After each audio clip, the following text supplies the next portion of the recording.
Welcome to the Rugby Bits podcast, and we're here after two losses for the Springbok men and women. Springboks losing 24-17 to the All Blacks at Eden Park. Congratulations to the All Blacks for continuing the Eden Park streak to 51 matches, and the Bok women having quite a tough time against Les Bleus and losing 57 points to 10. But last try wins, so we're going to take that one. I'm joined by Kooks today. We're going to be looking at the Rugby Championship. We'll look at the Bok women's team and their performance against France, and then preview or at least look forward to the quarterfinals as well. But we also have a Springbok team that we can discuss because Rassie Rasmus has announced his team for next week on a Monday morning, at least in South African time. So lots to talk about. Cooks, I think the first question I have, the main question is, how was Spur at 8 a.m. in the morning? Well, like first of all, hello guys. No, my Spurs shift got moved, so I wasn't at Um, Spurs. So I actually was at my local here, and long Saturday. I mean, I don't think I had my first beer at about 8:30. So first it was a big Friday. Jeepers, was had an event, and Stephen Kitsoff was in town, so got stuck into plenty of brandy and cokes this event. So I think I got to bed about like 2 o'clock on Friday night. Then up early to watch the Wallabies. Then the Springboks. It was a long shift. A very long Saturday. But yeah, so I don't advise on people having a beer at 8:30 in the morning, and then yeah, just carried on until I was like, momentum just took me until sort of the World Cup game started. So yeah, it was a very long Saturday. I mean, look, this Saturday is going to be quite a long one for South Africans. So it's 9 o'clock, the All Blacks game. You might even watch the Australia game at 6:30, and 2 p.m. is the quarterfinal with the Black Ferns. No, no, no. I'm not making the same mistake twice. I'm gonna be watching, but I'm gonna.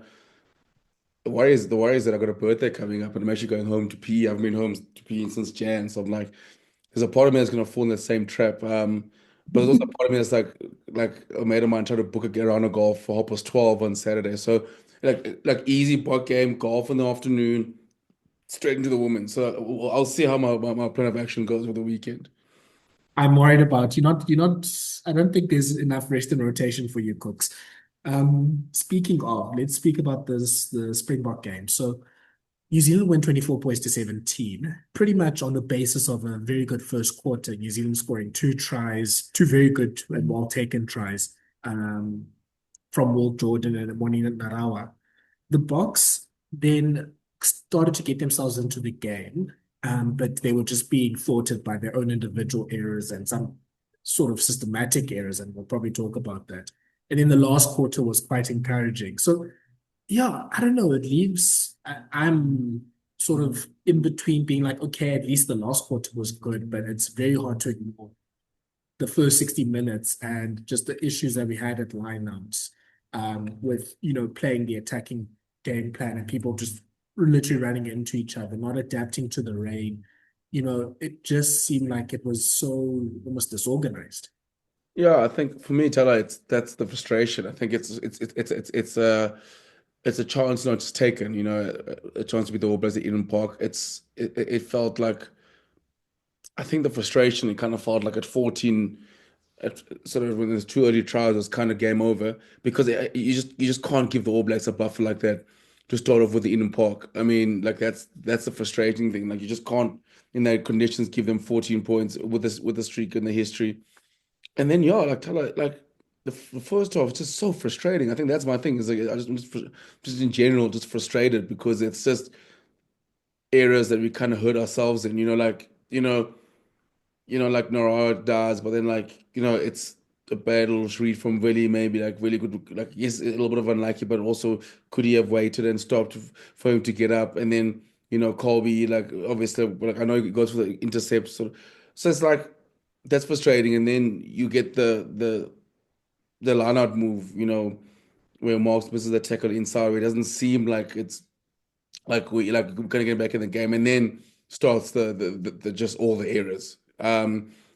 Andre puts us 22 perfectly carry back in the game. Boom, knock on from Grant. Then you have in the first half miscommunication, you bring the line out in. So you're like, it's just things like that. There's issues in 100 passes the ball out. There's like you said, like something felt like guys running into each other. Sometimes we don't know whether are we going. Are we going too wide? Are we going to kick?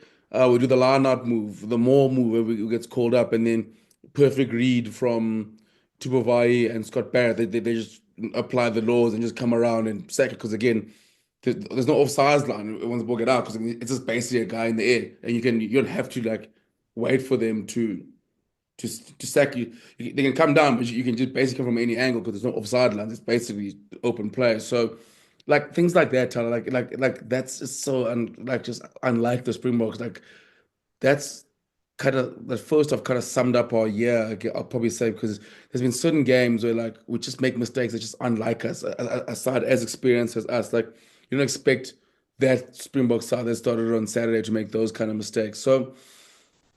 Yeah, I'm encouraged with the bench. And I thought our bench was good. That's probably one of our best, our better bench performances this year. And Hendrik Wessels was fantastic. Lower came on at a value and you're looking at like it does kind of get you excited to see like okay, now some of these guys getting us top, but at least our bench was good. But it's definitely a chance thrown away more than anything. I know Carl Dixon got a lot of scratch, but I'm not surprised how Carl Dixon blew. I'm not a big fan of him anyway, so I don't think he was great, and I think like, but then again, like that's the frustrating thing. Like it's 50-50s do kind of go your way. I mean, we were playing Super Rugby forward passes at a stage. I mean, for both sides. I mean, there's one we also got away with, but the Finn Christie forward pass, like that, I have no idea how that wasn't blown in the second half. But tell you, it's frustrating to be honest with you. Like, it's like these small little areas that it's hurting us. It's defensive areas are just, and some say system, but what must like Jerry Fanning do on like for the cross kick there and the line out move? Like that's just individual areas. So Yeah. that's the frustrating thing. And then you kind of like, again, I still think the All Blacks didn't play that well, to be honest with you. That's the thing. It's like they came in blast order. They did All Black things, went bang bang, and then kind of held on, and then held it at the end. And of course, Ardie's gonna make a big play in that situation. But yeah, chance thrown. Yeah. I mean, I think there's three numbers you can sort of summarize this game, and Cooks, I want to hear which one you're most worried about.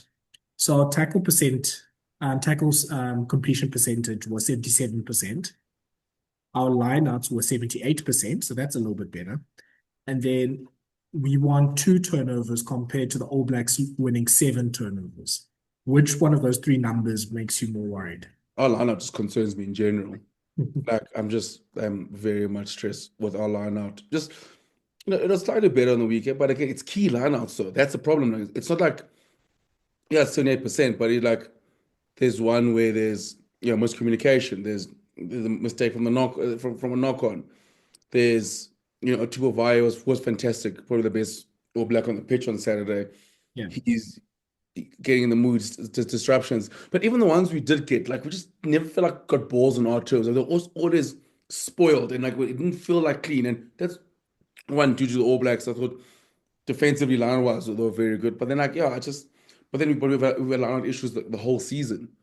And like now which is I must say I'm with all the wholesale changes. I was very surprised to see. I know we give the team like I would have thought you'll probably see Jan Hendrik at Vessels at hooker again off the bench, Mhm. even to start, because I thought that's probably the basis looked at hooker in a Springbok jersey.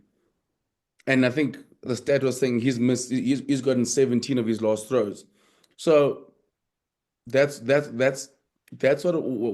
what's surprising about the side. But yeah, just Lana wise is concerning. I also like tell her when else have you mauled a side? Like I just feel like that's like it's I mean besides I mean against the Italy one, but I mean like but now we do that stupid move all the time. Like it's not a trick play anymore. I understand that, but it's frustrating because there's a couple of times down it just doesn't work. Um, and it's like well, and it's like now it's like it's just like I just feel like a lot of the frustrating is like I just feel like when you like mold aside 30 meters just boom like I don't even think Alana's in the top five at the moment. Like in the world, like we used to have Mm. comfortably the best line in the world. But I'm just like the All Blacks line is the All Blacks line is in a good place, and that's minus probably and Parker doesn't get in the air as much. So they're even better when they have Valle at six, and for example, you get Holland in, then the line gets even stronger. So Yeah, but I'll tell it, it gives me massive concern because it's a great platform for us, which is given away now. And I mean, the All Blacks scored their first two tries from line-out ball. Yeah. Like off the top, Burden Barrett cross kick, and then the second one, the move with Satiti Mm. and Jordan. And I think, Cooks, that's the main thing is, okay, what is one thing winning a line-out? Like, okay, we won 14 out of 18, which is not too bad. But it's the fact that the lineouts that we win are very messy. Like there's nothing we can launch from it. So we can barely sort of do a backline move. I mean, even when we win it, then there's knockouts from that. We can barely sort of set up for more because when we are winning it, it's under pressure, which means we can't even set up for more. It's yeah, like you said, it's not on our terms. And yeah, I'm not even sure what to do to fix it because Marks is obviously our most experienced hooker. And obviously Bonabi is not available at the moment. We've tried Lodiafa leading the line out. It was not great. We tried Ron Kia leading the line out. It's not really being fixed there. And I'm not even sure if the vessels throwing is more just, hey, in the last few minutes, maybe New Zealand wasn't really competing. But it's just, yeah, none of the combinations are working. And it's not like, I mean, Malcolm Marks knows Lodiafa really well. And even through last season, he's gotten to know Ronald Kierwa. Like, apart from Van Staden and Nokia to an extent, and Thomas du Toit, everyone in that front in the starting pack has played with each other for 6, 7 years. And it was so confusing because Kolisi was standing like at the front of a lot of the lineouts, and it seemed like he was out of place, maybe because he's playing eight instead of playing at six. And literally was like people bumping into each other and not knowing when to sort of go back and switch and do everything. And that's a big problem because if you can't, yeah, if that is not working, like that becomes a problem. And you know what? I've seen this with Ireland. Like they've had a problem with their lineup now for over 2 seasons. Like you think it's an easy fix Yeah. because I mean Ireland has Paul O'Connell. I mean South can do a WhatsApp call with Victor Matfield, but these things can stay, and it's just on the fact that we need to sort out whatever the system is. I don't know if it's because, and I'm just speculating, but I don't know if it's because like Lourdes and Ron O'Keefe maybe have different ways of calling each other of calling lineouts, or you have some lineout leaders that want the ball by then when it's clutch time, and some that are like, okay, we'll sort of use everyone and sort of use that to disguise things and then throw the ball in. So yeah, the lineout shouldn't have been, and I guess that's the weird thing. It's not like the lineout is having a massive transformation like the attacking game. So I'm assuming we have a pretty similar lineout setup to what we had in 2023, but it's just not looking like that at the moment. And it's I also will, yeah. it's also and it's a throwing thing, like Marcus Well, has the throwing is bad as well, yeah. Marcus hasn't been playing as well, and I think that is frustrating throwing wise, and all the hookers have come in. I think besides Bongi has probably been Bongi has been is naturally a fantastic thrower and consistent, and so is Marks. I mean, I think that's a strange thing. It's just so unlike him to see like the performance on Saturday. That's not the Malcolm Marks we know. And the problem is now is also I think also it becomes a confidence thing because, for example, like you mentioned, like you've got 18 lineouts on the weekend. The All Blacks now, for example, don't mind kicking the ball out. Whereas, Yeah, whereas back in the day with the Springboks, used to be the thing like don't kick the ball out, try to kick the ball and play as much as possible, try and minimize the amount of lineouts the Springboks have. Now they're also going, we don't mind actually going out because we can just get as much pressure on there. And now it's a confidence thing. It does kind of weigh up. Like I think that's the frustrating thing with lineouts. And you're right, it's not an easy fix because like Ireland, there's times like you can okay, cool, get fixed it because you look at like in the World Cup in 2023, that was a huge issue. They line out. It was a massive issue, and then again, not saying it's 31 that was a quarterfinal, but it's the best sides in the world kind of have the best set piece, and yeah, like, a lot of times it's a better taking platform not to have. And the Springboks, I mean, have the fantastic scrum and had a fantastic line on first more. We got to get back to that lineup to get it back to where it was, and now I think it's interesting to see Rassi going obviously like Roti Yaga and Ron McKeer and this weekend. So now there's two operators there, and maybe we'll work even more at four. So for example, the thing is the hard thing for us is I don't know Kia started probably. the bulk of the games, but like it does still kind of feel like we don't know our lock combination either. Is it Nokia? Mm. Is it Luit? Is it Franco Mostert? But Mostert hasn't played as much. So, and it is frustrating because it's callers that we're dealing with. Last year we had no Luit, we struggled. So it's like that's like a big spine. And like yes, for the hookers also now it's going okay. So but Malcolm's going to play this long, but yeah, Henrik Wessels is he hooker? Is he or not? Because he's playing prop this weekend hooker. Then Marlon van der Merwe was back. So but how long is he going to play? Because last time he played 3 minutes when he came off the bench. So it's just like there's so many questions, and it's all key players. So, your hooker, your reserve hooker, your line-out caller, your reserve line-out caller. That's being interchangeable besides Marks. But like normally it's Marks coming on for 45 or this guy. But whereas like now it's like okay, cool, we need to figure the hooker situation out, and then we'll figure out our calling system out. So who the caller is. So there's not a good recipe for having a successful line-out. And I think the All Blacks just played us really well with the line out. So Yeah. one, obviously we know how good Vi and Barrett are. I mean, Satiti also got a few balls as well. Like it's a very good line out. Two, I mean, they were allowed to, I guess, by the officials, but they closed up the gap on pretty Yeah. much every Springbok line out. But that was also because the Springboks took about 3 business days to put the ball in. Like they'd have their meeting before. And then obviously Ox goes to the hook and tells him what the move is. Then even once he goes back to the line, Marks I think is still like, I don't know, like shot like, okay, what's the move again? What's going on? There's confusion between him, the jumpers, the lifters, like, and then it becomes a mess. And that just allows the All Blacks just to go closer and closer and closer and closer. Then, I mean, one thing I've learned from Victor Matfield with the lineouts is when you're under pressure, you must know before you get to the line what you're Yeah. doing. And basically, once you get there, quick, up, gone. And I don't know why we're not doing more short line outs or, very quick jump line outs or like more variations just because we know our lineup is under pressure at the moment. And yeah, I mean, it's not like Rassie and the team didn't know that All Black lineout has been really good this season. Like they saw with Argentina, or we saw with Argentina that, Tupovac was putting them under a lot of pressure. So we're not, again, it's just about we're not setting the line at our own terms. So it's going to be interesting to see how Nokia and Luit manage that. I mean, we'll talk about selections. Obviously, there's things that we gain and things that we lose with a lock combination like that. Cooks, though, I'm worried about defense. Mm. It's now, since basically after the Italy series, so from the Georgia game until now, we haven't hit 80% tackle completion rate. And look, I know the Boks are a rush defense. I know it's not really about tackle completion. So, you don't have to be as worried about that. But I mean, we've conceded like 6 tries, 3 tries, and 3 tries in the 3 Rugby Championship games. That's obviously not what the standard is for the Boks. So, Basically, I mean, the whole rule, we're basically averaging we're considering a bonus point. I mean, 12 tries in what, 3 games? That's yeah. not good enough. So, and I mean, the thing is, I'm not even sure what's the problem. Like there's a few mini problems.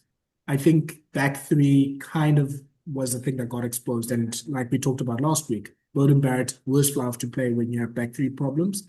And now that pendulum was basically the problem that he exposed for that first try. And look, like you said, really was unlucky to an extent. Colby maybe should have actually just gone for Naral instead of going for the intercept. But it's really having to cover all of that ground because Moody's obviously deep inside because obviously he's doing a rush defense. Then it's basically, I think all teams are like, you know what, we back ourselves that if we put our play one-on-one with the Boks, we have the pace or the evasion just to get around there. So that's where they put Naral in that position. And they tried a few long passes, with Christie or Bowden, like those bridge passes. And they back themselves to make meters from that. So I don't know if yeah, obviously, if we're doing the rush defense, that's going to be how the back three is going to be set up. But it's just it's not quite connected maybe in a way that I'd want it to. Or there isn't maybe as much of that sort of like people are running to the corner flag as there was maybe a year or two ago. So there's problems there. And then I think generally there's just a missed tackles problem.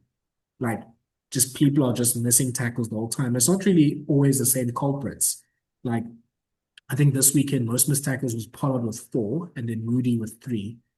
And you can somewhat understand some of it, but like I think the week before, I think Nokia was up at the top. I think the week before that was Van Staden. Like, so it's not like, okay, it's one player that's missing tackles. It's just that teams are able to build momentum and get fast ball and putting our defense under pressure, which probably means maybe the problem is actually our rucks. We're just not able to slow the ball down as much as we have been used to. And I don't think it's been the best few games for Malcolm Marx outside of the lineouts. I don't know if he's able to have the influence in the racks that he's usually been able to. Van Staden, I think, has been pretty good, but this weekend was probably, I think, more of his quietest game in the racks.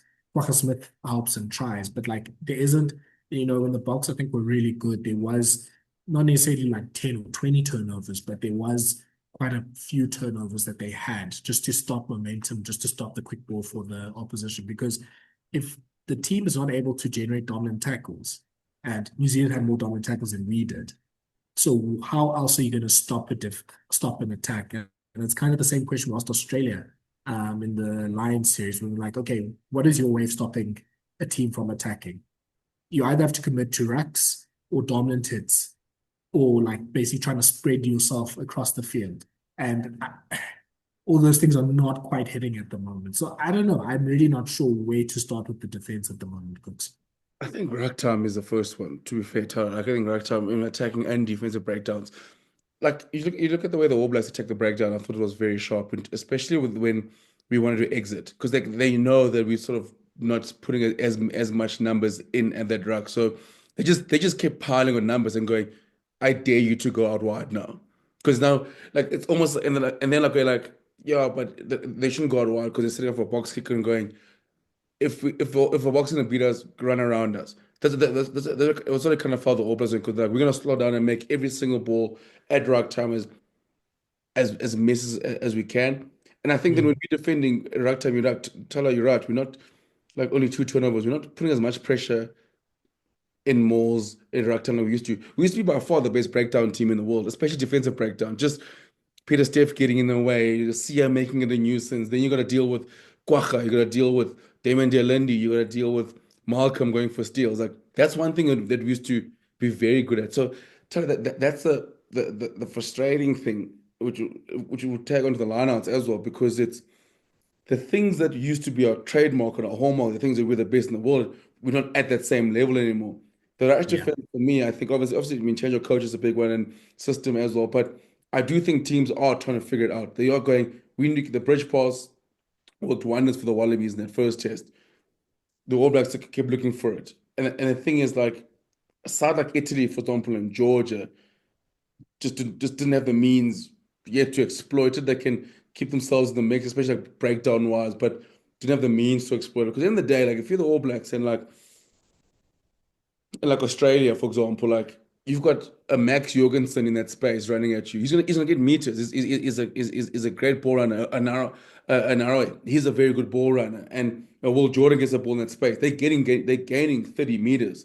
So they're just going like, okay, cool. Like I just gotta find a way to get over the guy's head. And also now it's another game where we've been had conceded a try directly from a kicking behind, like, and also, and the thing for me, it's the soft moments we like. You mentioned we was tackle success rate was 78%. It's when we miss the tackles. That's the thing. It's no longer back in the day where it's like it's this massive rush, but yeah, maybe at 75% or 80%, but we're missing them like when Oak is just like a JC would press, maybe some guy steps him, he will take it, then someone closes him off. Now it's like it's on the line. Boom, inside ball, boom, miss, try. Someone slips try, guy runs 50 meters and it's just up a try. So like that's the problem. Like your soft moments are the turning into big plays. We've been turned around. We've been turned around, and like that's what concerns me. Like I understand if like if these players were like if it's like an inexperienced side, but they're also the experienced campaigners. There's no way for me to you can't sugarcoat 12 tries conceded in 3 games. That's and the frustrating thing is you can probably say almost two and a half because 33 of them came in one half against the Wallabies. And even games like we speak about the game in Cape Town. where we speak about the control we have, we still considered three tries, and the reason why you consider tries was soft moments, was soft tries. It wasn't like the Wallabies they had to work super hard to score a try. The All Blacks only at only their last try they had to work very very hard for building up penalties and phases. So like that's the thing, like we're just allowing sides to get into game and allowing sides to sort of score like just easy soft tries, and then now we find ourselves in these 20-point shootouts, 30-point shootouts. So do I think that will change this weekend? I don't know. That's the thing. So it's not like I'm like because it's not like it's going, okay, we need this person, this person. These are some of our best defenders and some of the best defenders in the world in a certain thing. So now now we've made quite a few changes in the backline. And one thing with the Rush defense we've learned is it's hard when you guys come in. Yeah. In there. Like it's like when Colby and Kirtley played, it seems a little bit more seamless because they've been there before. So that's our thing, and ruck time is going to be a big thing. Obviously, it's great to see Sia back at six this weekend, and hopefully PSF can be an impact. My biggest thing, seeing what the Asper does this weekend and what that does for us. But yeah, so yeah, Tyler, like defensively, I agree with you. I mean, I just can't remember. Like it reminds me a lot of like 2018 defensively. When Rassie and Jacques, just got over where like teams were just turning us out.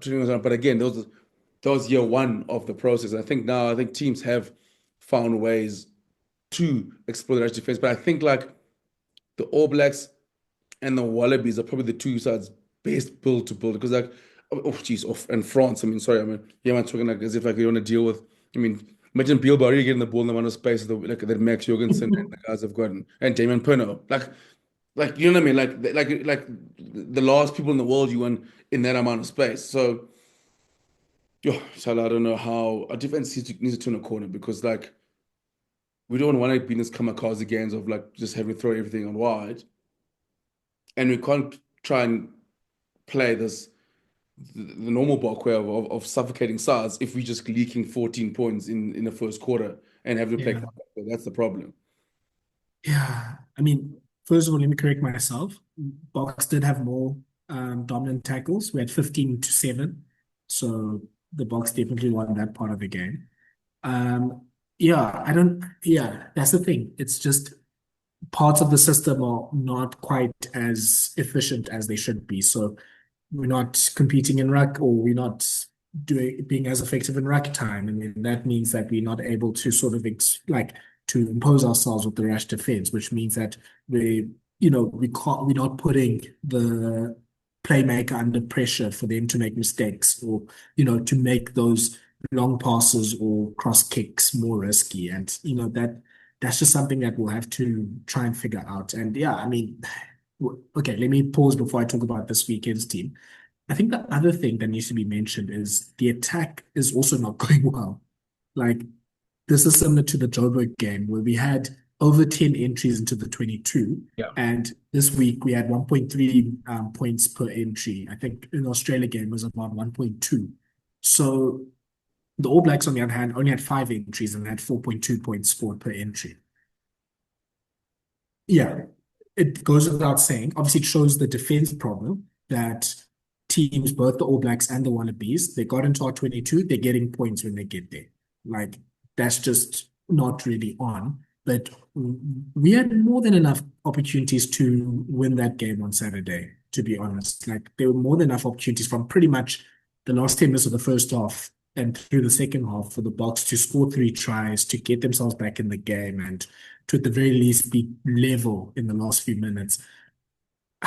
Yeah, I mean, it was almost like the opposite problem of the the game at Ellis Park, where Ellis Park were trying too much. Here, it just felt like there was not really that ability to try anything.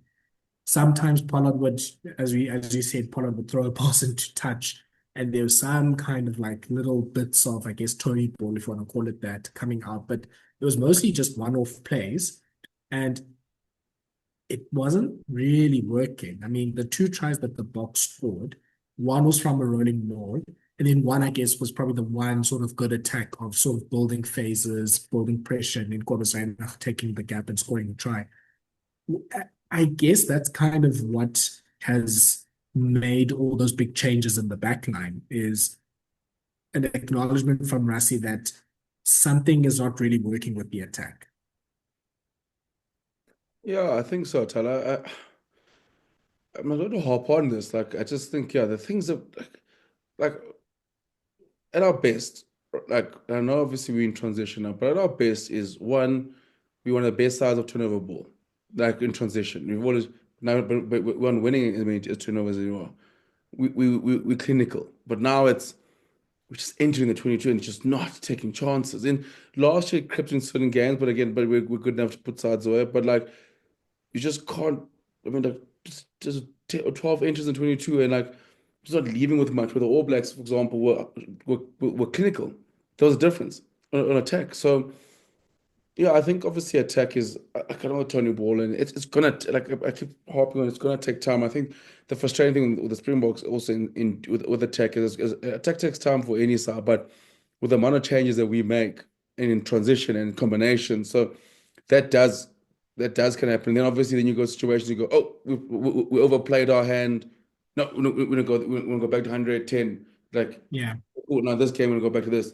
The best we've looked is the 20 minutes in Joburg. That's the best we've looked. And I know we will hop onto that and people do, but like that's kind of the blueprint. That's the way that's probably that's how it looks. It will look in when it's perfect or when it's humming. That's how it will look.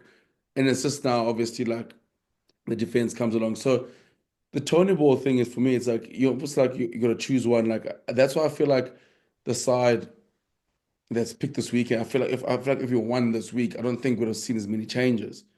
Um, but like now it's like going, okay, we need to stamp down more, like I won't say more Tony Ball, but like find different ways to play. I mean, like yes, some guys obviously do need to get some rotation. I feel like Jessica Schultz, I think, has probably played almost every single game this year. He needs a rest. I mean, it looks like Devin Dillon got a bit of a knock, so he's getting a change. But it's for me the interesting thing now is is going Willemse at 12 and instead. So it does look like you're gonna have a second playmaker almost double down on the way the Tony Ball sort of way. And only basically need to is just a bit of balance. That's the thing. So that's my worry. Like, how what are we gonna do? Are we gonna see a little bit more balance? Is it gonna be goof troop like what we saw for the last 30 minutes? Against the last 60 minutes against the Wallabies. Like what is it we're gonna see?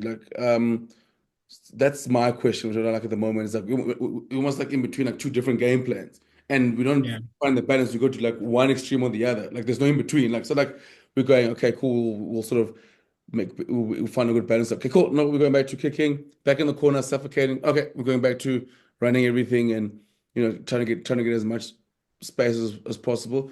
So yeah, I think if I attack again, but if we're gonna give Sash the keys, for example, then for me he's gonna play 10 or start at 10, probably how many tests we got left? About seven. Probably about five of the next seven test matches.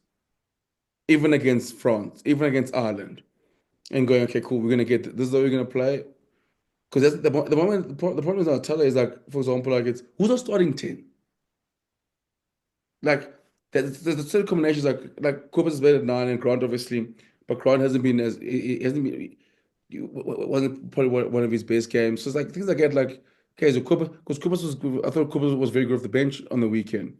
So it's like all those things. I'm like, who's our starting 10 if push comes to shove? Like who's our starting 15 if push comes to shove? Yeah. Like those are sort of the things where you're like, okay, cool. Like there's certain like our spine, like hookers aren't going as well. Jasper comes back now at 8. We trying to still figure out okay, like Grant's our starting number now. Change Coopers. Who's our starting 10? Or 15. So like so two of the three positions on the spine aren't kind of safe and hookers aren't playing well. So it's like our spine's a little bit iffy at the moment, and we're trying to change it, and we're trying to figure out a game plan. So it's just a lot of murkiness in key positions that we just need to sort out. And unfortunately, that's not gonna you're not gonna have issues like that and then try and have an effective and a well-oiled attacking game plan. Yeah. Looks, yeah, I mean, we can talk about the team selected now for this weekend. So, yeah, many changes made. They include Luadiaka being moved to the starting team at the place of Eben Etzebeth. So Etzebeth is out of the 23 and Afia Snyman joins the bench. with Lodioko starting. You have Jasper Wiese coming back, thank goodness. Probably one of the few players whose value is increased after suspension. So he's starting at number 8, and I think that will also help with just setting the table for a more attacking game. It's just having that direct run, and I can sort of get on the advantage line. And that also means Kolisi moves back to 6.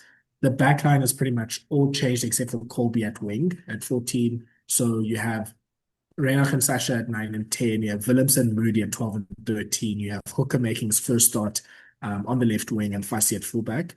And then the bench has a few changes with Vessels now backing up at loose head, Monsfin and Madva at hooker, Snyman, as I talked about, is at lock. Grant Williams and Mani Lebok and Andre Stazen are part of the 5-3. This kind of brings me to my point and maybe my hot take from this game. I think the sort of the 2019 to 2023, 2024 Springbok model and the players and the game plan, it's done. Like, I think this weekend was pretty much the end of the road. Like, it's just not, we're not the dominant force that we've sort of been obviously in the World Cups and sort of have threatened to be in most of our games. Like, excuse me, it's a combination of form is not really there.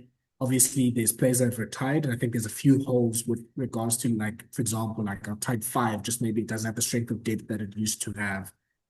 We're not able to F them up physically as much as we were able to before.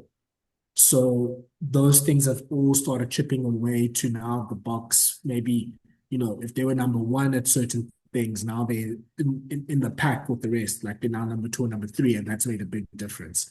So I don't know. I don't think that if we kind of stay with the same spine of, the Marxes, the Itzebeths, the Peter Steves, the Colisis, the Fafs, the Pollards, the Dame Dialendis, the Lineout, and play like the 2019-2023 game plan, I don't think we win. World Cups, we maybe win once in a while, but I don't think we will be able to stay at that number 1 in the world level. And I kind of think that's what Rassie also sees. And I kind of think that's why the team and the selection has been quite rotated the last few weeks. So me saying that that run is over doesn't mean that a new Bok team can't come out and be better and compete for a World Cup in 2 years. Not at all. But I think it's almost like Rassie's sort of putting in his card saying, okay, Rugby Championship, we're probably not going to win it. Let's try now to sort of develop now for the next 2 years. And there's 2 big questions, which is how's the team going to play? And then who do you select on the basis of that? Or maybe it's the other way around. Okay, we have these players. What is the best way to play around them? What is the best way if you have Sasha and Willems and Fassi in one team? What is the best way if maybe you don't have the strongest scrummager world and Jan Hendrik Wessels? How do you sort of change your game around that? What's the way if Malcolm Marx now has to play 60, 70 minutes instead of playing just, 30, 40 and replacing with Monambi? Like, are we now going for more mobile locks and Diach and Mokia so we can get rack to rack instead of, having a few more bigger hitters? So those are things that, I mean, Rassie Rasmus is the best Springbok coach we've ever had, one of the best coaches that has ever played, been in World Rugby. 2 years is more than enough time to figure it out. But for me, I almost feel like the selection almost confirms in some ways. But on Saturday, I was like, I think you made the point, Kooks, last time that this was feeling like 2017 All Blacks. And I was like, this is our island game when they lost in Chicago, or this is that second test against the Lions where they lost at home, where you just realized, okay, the run is over. Like, the team can sort of do once in a while great performances and can get a big win when they need to. They did it, obviously, the quarterfinals in 2019. They did it in South Africa in 2018. But they're not going to be the same consistent force that they've been. So, yeah, I would like to see how this goes. And I mean, this is now sort of the time now where even for those senior players, where do you fall into the right into the rankings? So Are you now still a starting player? Are you going to be now a bench player like a Sam Whitelock was in the 2023 World Cup? And I mean, Sam Whitelock literally won New Zealand a game in a quarterfinal. Like, there's still a big role for someone that can come off the bench, as the Boks obviously know.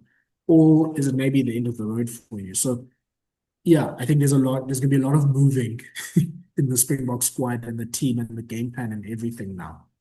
And I think also totally good enough. You got enough big test matches to test that in a big environment. Throw the kids into a big test match. Sasha, can you go win us a game in France playing this way? And the hookers and the guys like that and Moody. And you look at you are like it does look like we can get a glimpse into the future. With Sasha at 10, hooker in the with then you got Willem, so you got Moody in there.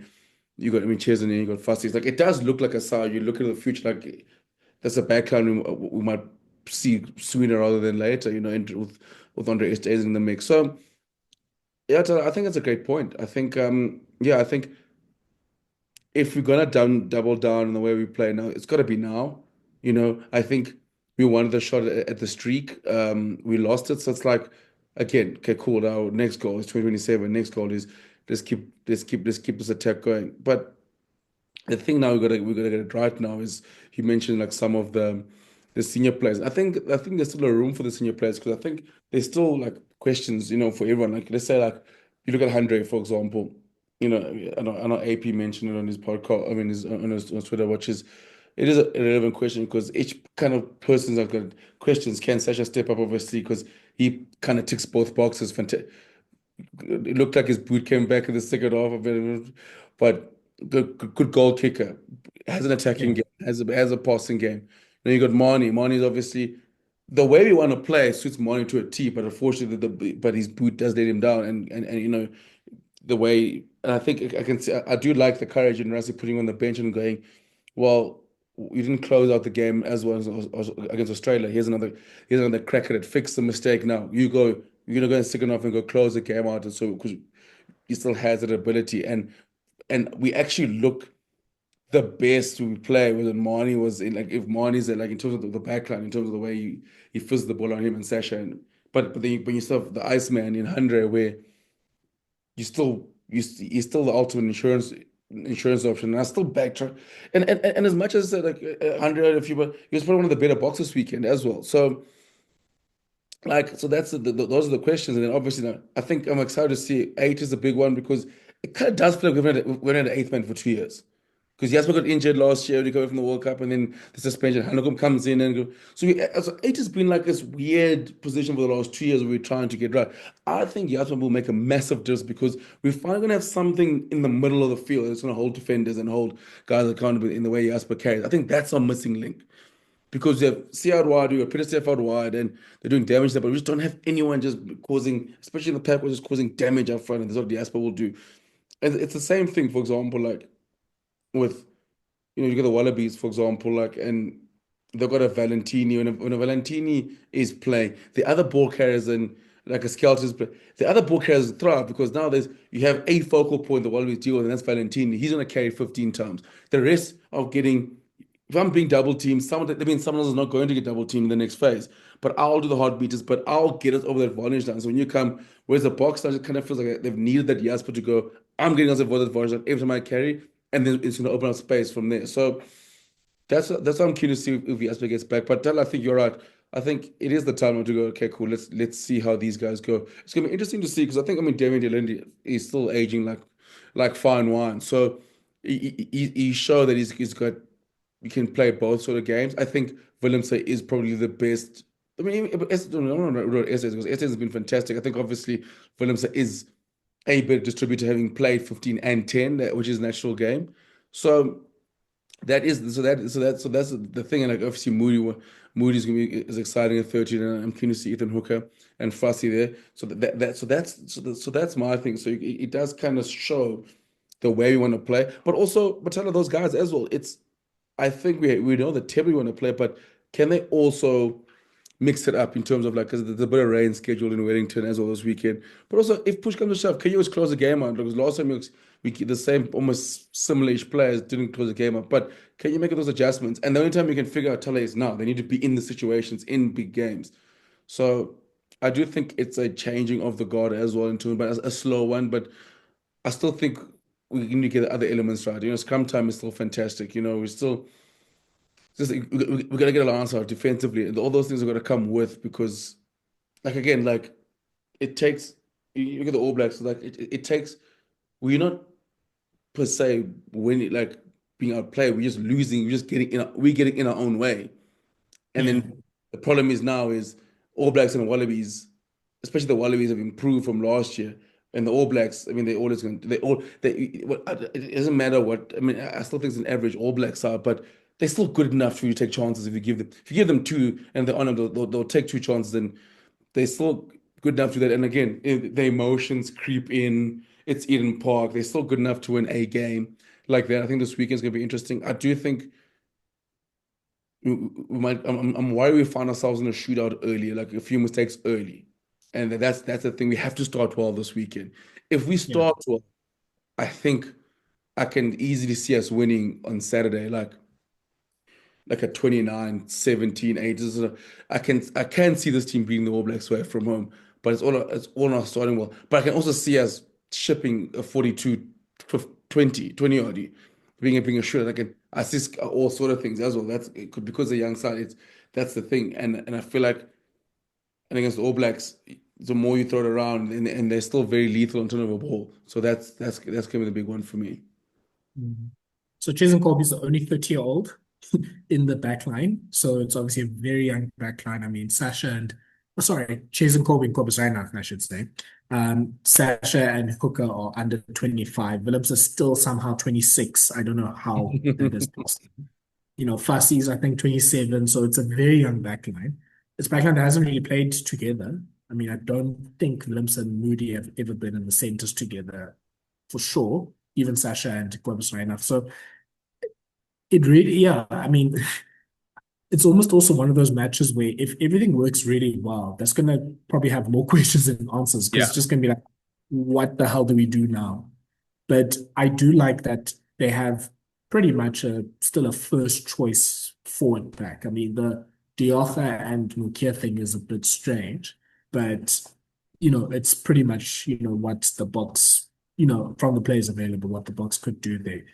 So yeah, I mean, Saturday is going to be very interesting. I think I don't even know if Rassie and the coaching staff and the team has kind of figured out what brand of rugby they want to play because I think in some ways you can't just rely on, like I've said, I don't think we can rely on sort of just doing 7-1 benches and Yeah. overwhelming teams physically, and doing all those things, because we still are looking for replacements for Kitshoffs and for Malherbers if he doesn't come back, and for Nyakanes. Um, our locks are maybe not all at their peak condition because literally everyone except for Nokia is over 30 years old. The loose forwards are also like we don't know how much they can sort of play week to week at the highest level. So it's just going to have to be a change in approach, and that will probably, like we said, happening gradually.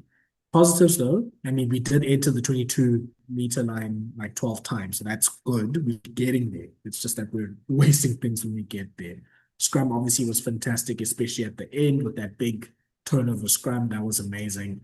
And the kick chase was, I mean, I don't think it was perfect, but it was largely fine. I think it was pressure that we put on the All Blacks. I mean, we were also lucky that Finley Christie was playing instead of any other proper scrum off because Christie's kicks were all like 2 meters. They made 2 meters distance. They were just so inaccurate. But yeah, there's still some bases there. Obviously, Pollard was just fantastic as a tactical kicker as well.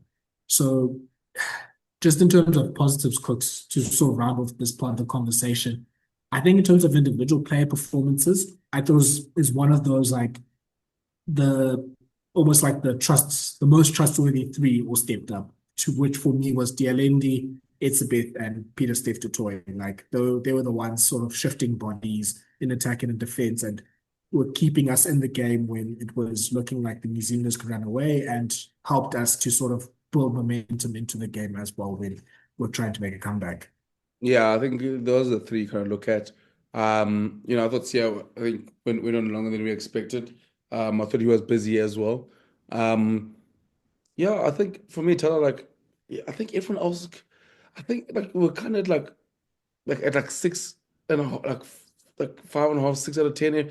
The start, I mean, I gave up. I mean, our bench. I mean, I thought our bench was fantastic. I think that's for me the biggest highlight. I mean, like for me, like Volker. I mean, that scrum. My goodness. I mean, Timothy Williams was making great strides. Just was like that. It was just was made to look like a little kid. I mean, like the way we pushed it. But like, I thought Volker was great off the bench. Thomas Tutoy is like a strange one because I'm like, he's just waiting for him to just get to the next level. Like he's Yeah. like it's what has been there and about. We're just waiting for the ball. Thomas Tutoy sort of was coming for the Springboks, but I thought Volkolo was fantastic again. And Eric Vessels I mentioned. Um, Kwaka was busy.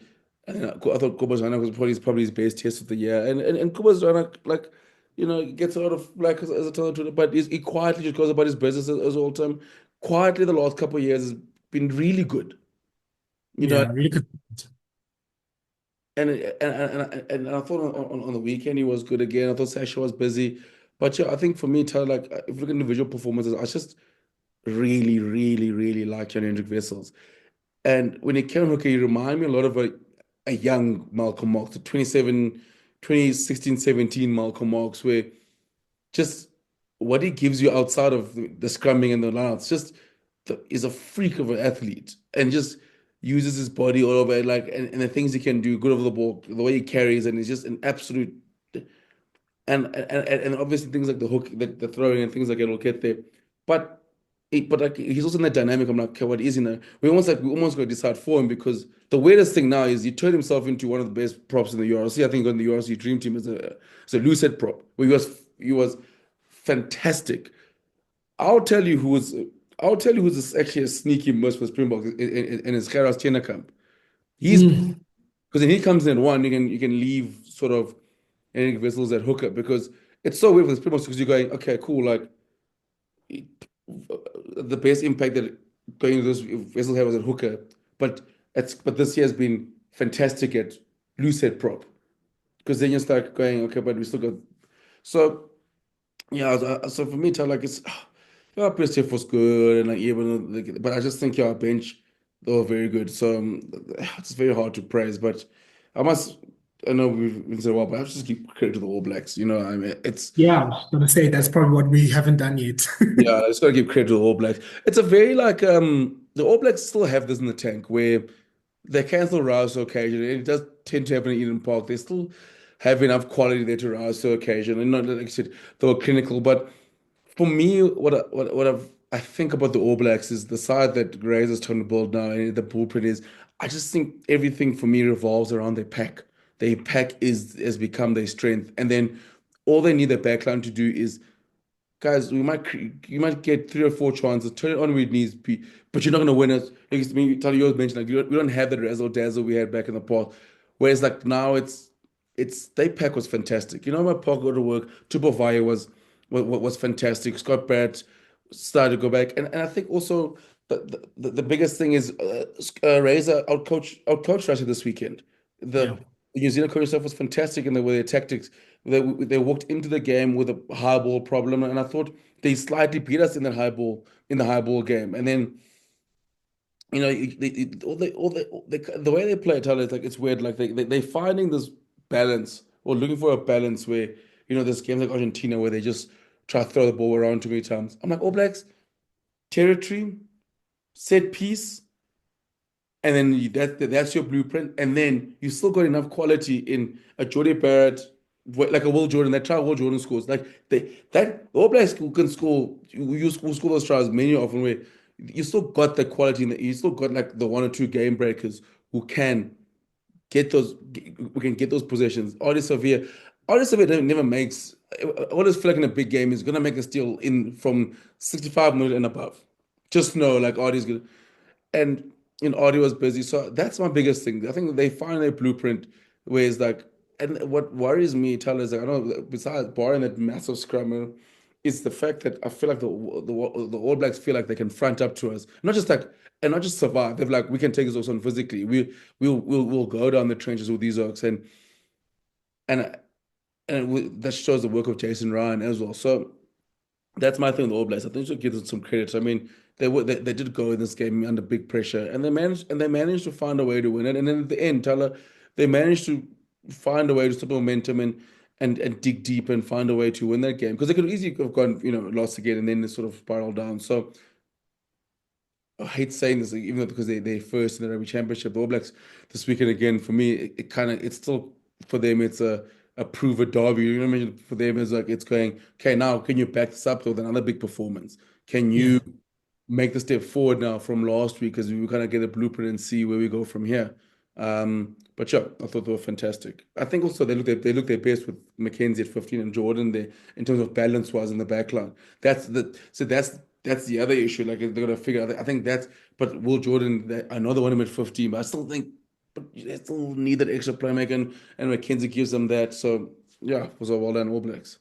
Yeah. Look, I mean, I think the rain helped them to stop whatever voices inside of them want to throw the ball around and get 40 carries for Rico and all that sort of stuff. So, because they kicked over 30 times, it was sort of a set piece and a gain line battle. And they pretty much evened out with the Springboks. And I think in terms of the pack, I think you mentioned him, Simon Parker was fantastic. Like, he looked like a test level blindside flank. Like, obviously, we always say locks and flanks, or pretty much anyone in the forwards. If you can do it against the Boks, you can do it against anyone. So Parker, top for tackles. He had a turnover as well. He was great. Um, I thought Satiti, it wasn't like his most show-stopping game, but I think it was a really good game in the rain. So he had the most carries, and I think all those carries were really good, like absorption carries. Like he was just, absorbing hits and just getting sort of setting up the next phase and everything. So that's good. Excuse me, Tokiaho was really good. And I guess the only concern is Lomax and Tamati Williams and the scrum in the second half. But both players have been coming back from injury. So maybe they get better, the more weeks they play. Because, I mean, I think we were talking about last week, Cooks. We think those four props are near sort of the top of the world at the moment. So it's they shouldn't be pushed back like that. So they need to obviously fix that. And yeah, I mean, I fully agree. I think this proves it needs to be a DMAC or a Ruben Love or someone at fullback and then a Jordan at the wing. Like in big games and especially in games with the conditions like they were this week or last weekend, they need the two fullbacks model. That's what worked for them from 2010 when they realized, okay, we can't play Sivi Vatu and Joro Kothoko at the same time. So we need to have, a Corey Jane with an Israel Dag or something like that. And that's kind of what they got with DMAC. DMAC was really good with the high balls. Like some of those bombs that Pollard put up on him, and he sort of set himself up and sort of jumped forward to get them. And he was able to secure the ball from there. I think Geordie Barrett also was staying in the backfield a bit more, and he helped out with some of the high balls there as well. It's Narawa just has the worst luck because I think this is the second time he's gotten injured while playing for the All Blacks and like playing a pretty good game. So there's a lot to be encouraged about. I think there's still a lot they need to work on because they just lost all control in the last 20 minutes. And maybe it's because, they had to play Christie and a rookie number 9 and didn't have a Roy guard or Ratima that could kick 30, 40 meters from the base. Um, Christie was getting under pressure there. Uh, All Blacks did really well in pressuring Grant Williams, by the way. I don't think Grant Williams has ever had that much pressure around the base of the ruck. Maybe some of it was illegal, but you do whatever the ref allows you. But it just showed, okay, this is what Grant Williams needs to work on. And it's something that I don't think other teams were doing because I guess other teams are just scared that Williams will just run away from them. And Vi and Barrett were just so yeah, I think it's those are the things now to for the All Blacks to work out now is not really work out. I think I think it's a different question to what the Springboks have. The Springboks question is, okay, what is our blueprint? I think the All Blacks have a blueprint. It's Crusaders, it's you know, it's rugby that starts with the pack. It's the number nine, number 10 imposing themselves. They need to just commit to playing like that, and they just need to be consistent with it now. So I mean, they're the favorites for this weekend, especially with the side selected by the Boks. They should win this weekend. It will be a disappointment if they lose to a less experienced Bok backline, especially. So if they can just find those solutions for hopefully, I think Ratama might be back or Roygaard, one of the two. One of those two come back and just helps with the kicking game. They play DMAC at 15. They're able to sort of set up themselves with the forwards. Takiaho also had a good game, by the way. So I don't know if Cody Telley will be fit, but yeah, if they're able just to keep that effort consistent and that consistency, there's no reason why they can't win. But like you've said, I think we've said it both. This wasn't a classic All Blacks performance. This is not a scary sort of All Blacks team, but they're winning these games, and that also counts for a lot. Yeah, I think that's the main thing is that they're winning these games, and yeah, I think yeah, it's a weird spot because obviously, like, I think they're also transitioning another race, and Ray's also finding his foot and learning international rugby the hard way. But you can see also the difference that Wayne Smith makes as well, just in the little Yes. details they managed to get it right this weekend. And I did like Ray saying he's wanted another just a fresh pair of eyes. Um, but yeah, I think this weekend's gonna be interesting. Like, because obviously now it's do you go Jordan again at 15, then you get Clark sort of come straight back in for an hour because Clark, I think Caleb Clark's available this weekend, or do you mix it up? I think I like the dual access of of Barrett and McKenzie, especially this weekend in terms of I still think they can get after the Springboks under the high ball, put some pressure on them. Like, you're all right, Tyler. Just kick 30 times, ball the right players. That's the blueprint. So, and then they got an extra defender there. So, I mean, and it's quicker than McKenzie. And I think they look. I still don't know. I still think the Barrett at 10 and McKenzie 15 is they've tried the other way for some reason, and not just put McKenzie at 50. And maybe is it a height thing for high ball? So, but I mean, he made the biggest catch of the day with that mark you caught. So yeah, I think like they are in a good, decent-ish place, I would say. There's still a lot to work on, but again, this is a massive win, and now they've got to back this up this weekend. They've got to. Yeah. And then that's the one where the Springboks side gets nailed. The New Zealand public going, "Oh, are you rotating and putting like a B side?" No, they're gonna go back it up this weekend. And but sure, but sure, I think they'll be fine. Yeah. Let's go to the Wallabies Argentina game. That was exciting. Obviously, the thrilling end with the Wallabies winning with a try in like the 86th minute. Crazy game as well, because obviously Argentina had the big lead. They were winning by quite a bit. And at the end of the first half, they scored two great breakaway tries. It was kind of like the classic Argentina game of absorb, absorb, absorb, and then we'll just hit you on the counter. And then the Wallabies just played their way back in. They got the tries, Swali with the double. And then in the last minute, they decided not to go for the draw and they went for 7 points and they got it. Like, yeah, I mean, obviously they need to start better. We can't be giving teams 14-point head starts. Maybe that's what unlocks them. But this is just another sign that, okay, this team is becoming serious because they are getting these wins and they are making them these wins out. Like they've learned from the second lines test. They've learned from, maybe even the test in Cape Town, and they're able to get these wins from unlikely positions. So that's a big thing for them. And yeah, I mean, I think this was Harry Wilson's best game for me. Ikitan Swali, this was probably the best game that they've had as a combination as well. Like a lot of it is just falling into place for them. Yeah, it is. And Tana, the fantastic thing for the Wallabies, it's their bench came through in a big way. Chisano was fantastic off the bench. O'Connor Yeah. was good off the bench. They're winning games deep now because there's no drop off between the starters and the bench players. You still got Angus Bell. Angus Bell is low-key having an incredible season off the bench. He's been fantastic every time. He gives them a different sort of spark. Joe Schmidt is coaching his ass off. You know, and also like the frustrating thing I'm sure with Argentina is like, and the Wallabies because they're both in the same areas. Wallabies considered eight penalties in the first half. Discipline cost them in a big way. Then Argentina considered nine penalties in the second half. So you're like Argentina, like do you stop doing Argentina things and throwing this game away? But for me with the Wallabies is like the way they're responding for in the second half to what the two worst first halves I've had this year was against obviously the Boks and Argentina coming back from home. Because like again, especially for me, Thala, like the Bok one is fantastic. It is Park, the away from home, you got nothing to lose. But that one on Saturday, it's like you're not playing well. Discipline's a mess. It's at home.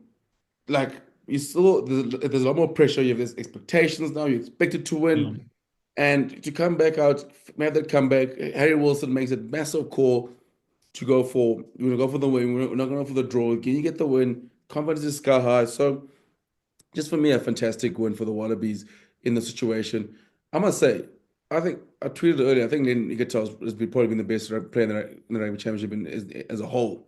He is fantastic. He's knocking on that best 12 in the world like door as well, like saying with Chocobares and Dugs and like he is for me just incredible. Three try assists in the second half. That one for Swahili's second try, I mean his first try. I mean that's just brilliant. Even but for me, it's just like the balance that he gives them because one is an incredibly hard runner, and like, he's obviously he's got he feel he can also play as like a second defender, and he's unlocking Joseph Swahili, who's giving me as much as like just like the balance in the way he runs. I mean, the second try, like that's what you get, and like you got someone like Swahili, like Ikata on your inside, putting you into space. I think 10 also yeah, 10 is the theme of the Rugby Championship. Playoffs is the theme of the Rugby Championship. Everyone sort of thought they would life out at 10.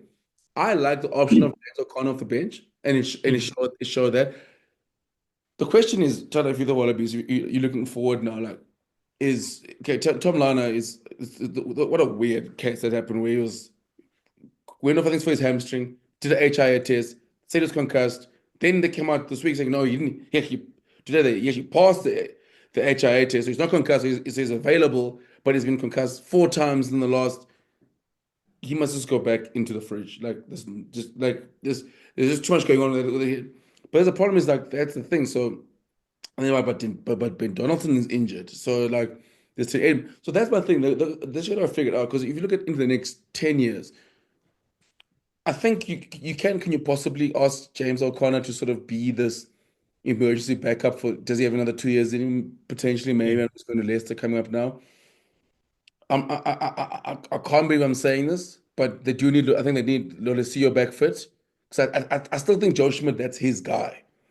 I think Yeah. like, the way he's built like that's his 10 and I think in an ideal world he probably kind of wants him and Liner as his sort of reserve 10. I mean 10 Edmund like you mentioned Tyler put two good shifts a shift in Cape Town especially coming in at 12. So that's the biggest thing in the Wallabies that I'd like to know. I think because the spine is starting to come right. You know what I mean? Like even Billy Mm. Pollard at hooker, I don't mind him. Brendan Ping, I said, and he wasn't too bad. You've got world class players in sort of you got your world class players in Bell, Ikatau, Valentini. And then like Nick White is still cooking, and then you've got Swahili's got potential to be world class. Len Ikatau is world class. He's 15. Tom Wright is world class. He still has to come back. The killer is fantastic at 15. So that's the biggest thing I want like that. I mean, like, there's no skeleton and there's no Tom Wright. Arguably, we're all part of that core of their best players, and they still found a way to win. So, as for Argentina, it's just like I'm not as frustrated Yeah. as because I thought they played well. It's just the penalty, just that discipline, just let them down at the wrong time. And we've spoken like, about that discipline, but it's just like an away from home slip up. And you're like, oh, looks you just gotta find ways. And the problem with Argentina is they disciplined. They don't have a way to get themselves out of jail when they're in a situation like that. Where when you're 21-7, you think, okay, some control. Let's calm us down. No, we're gonna lose our way, and then because like you look at the first half, they were so fantastic. In the second half, you just like, oh,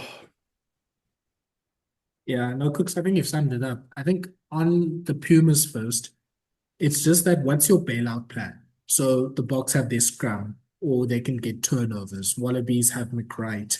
Um, you know, what is the thing that gets you out of, 10 minutes in your 22? And that's basically what they couldn't solve because the second half, the Wallabies were living in the Argentinian half. Like they had, um, and they, well, they had 51% possession territory, so that's not maybe as bad, but they're 62% possession. So Argentina was not even able to get the ball. They just need to find, and I mean, obviously they don't really have like the pack that they used to have, but it's almost like they need from either from like a Montoya, uh, Matera, Gonzalez, like someone needs to make a turnover and just try and change the momentum for them. But they just, to me, they just look like they lost their heads. They weren't happy with the ref's interpretation. I mean, yeah, again, Paul Williams, maybe, yeah, sort of in that Carl Dixon sort of level of refs where you're not going to be always 100% happy with them. But it just felt like they're getting more and more frustrated. They weren't able to secure high ball. Australia just dominated them with the kicking game. They weren't able to get themselves out of the half.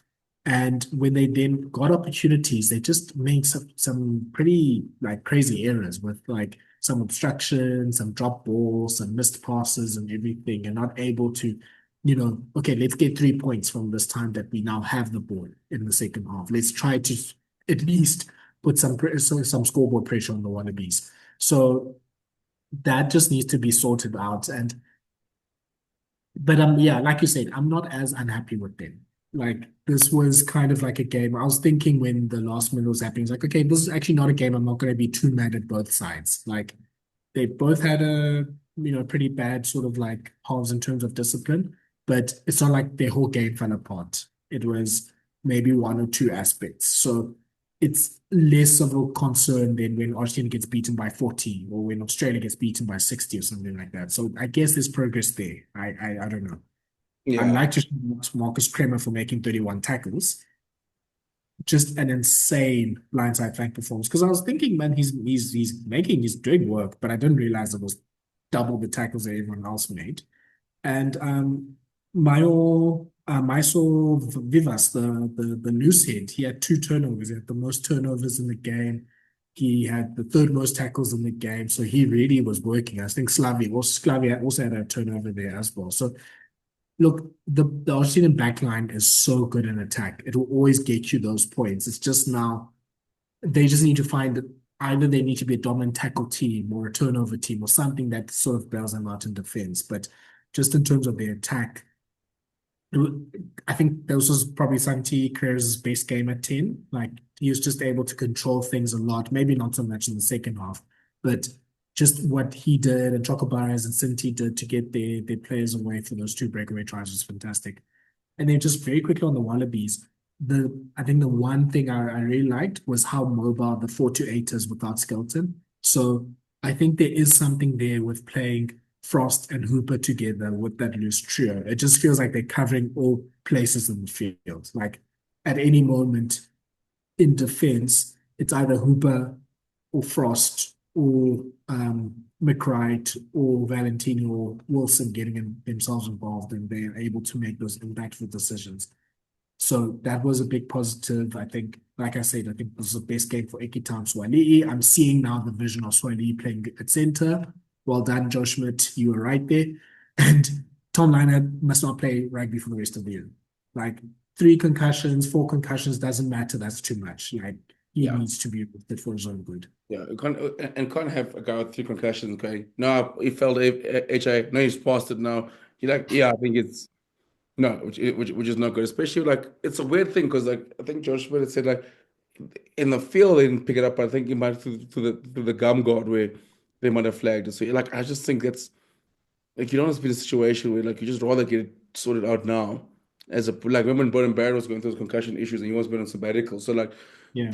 that's what you kind of need at the moment. But yeah, I think the Wallabies will be fine. Argentina, that's the thing. Like it wouldn't shock me if Argentina wins this weekend. But yeah, but if you're the Wallabies, this is actually this is a massive week again because all you gotta do is I mean hope the Springboks turn up and then you set yourself up being number one, potentially number one going into the Bledisloe. Then you have a shootout of going. Now you gotta go get a job done against the All Blacks. Win one test, arguably win the Rugby Championship. Yeah. Like they have the easiest path to 4 wins at the moment. Yeah. Like they should be able to beat Argentina. They should at least beat New Zealand once.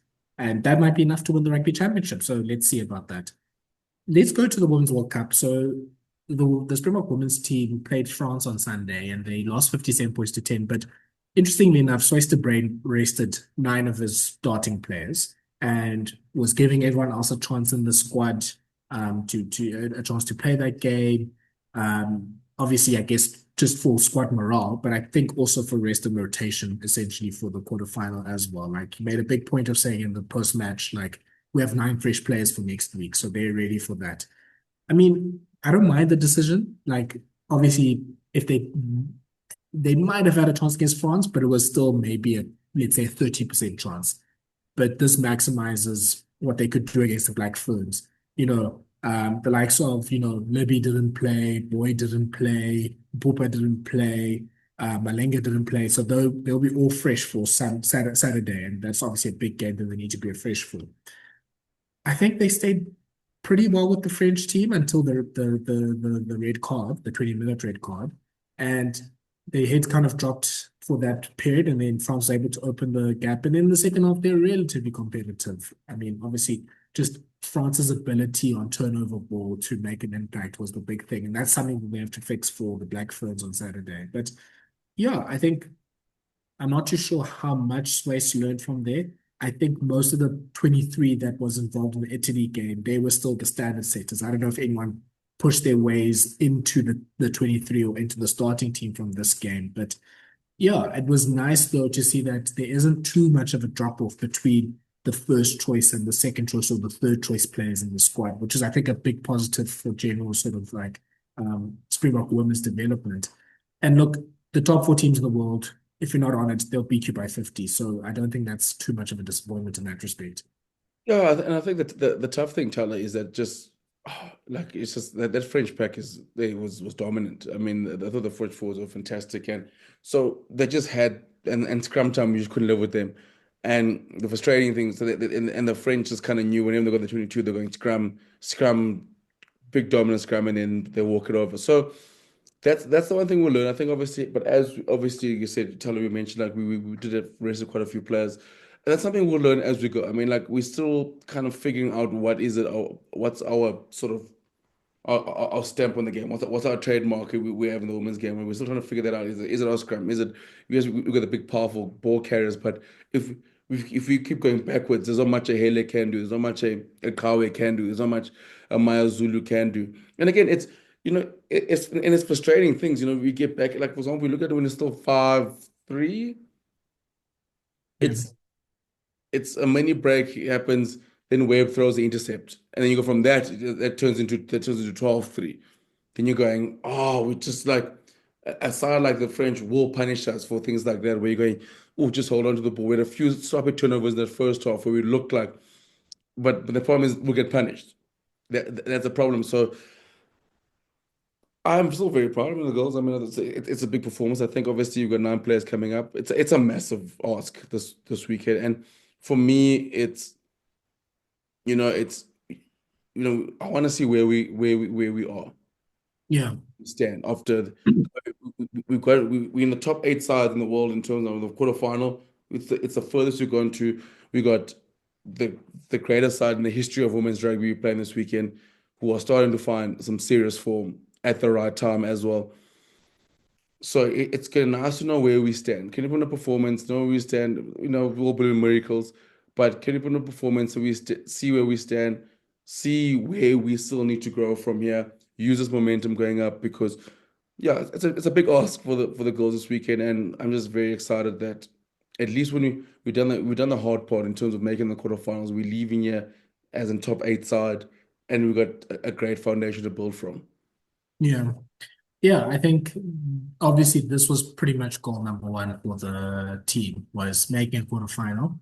And yeah, I mean, obviously it didn't play out maybe that we could have gotten like Ireland, whatever. But look, with the Black Ferns, like you said, this is a nice measuring stick just to see how far, how close are we to really being, what are the steps that I need to make the top four. So I did watch the Black Ferns versus Ireland game, and yeah, this was probably the most impressive performance from the top four teams in the tournament so far. Like they really put Ireland to the sword. They were really just so good defensively, really good in attack and just efficient. The kicking game was really good. So I think for the Bok team, there's a few things that they need to really be focusing on for this week. Number one, I think there is a chance that they can dominate the scrums. The New Zealand scrum wasn't really that impressive. I think there is some opportunity for them to set the terms there with front football.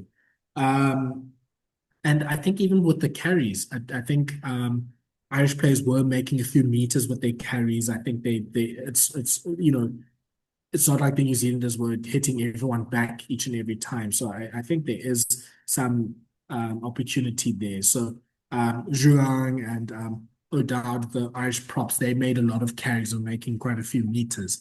So I think, for the Heles, the Kawes, if she plays, the Nguevos, those sort of players, they can make meters. The second thing is we need to sort out backfield and kicking game. So the Black Ferns just have probably two of the best field kickers in probably in women's rugby right now, with Marie Demont and Renee Holmes. They were just able to just pin Ireland back.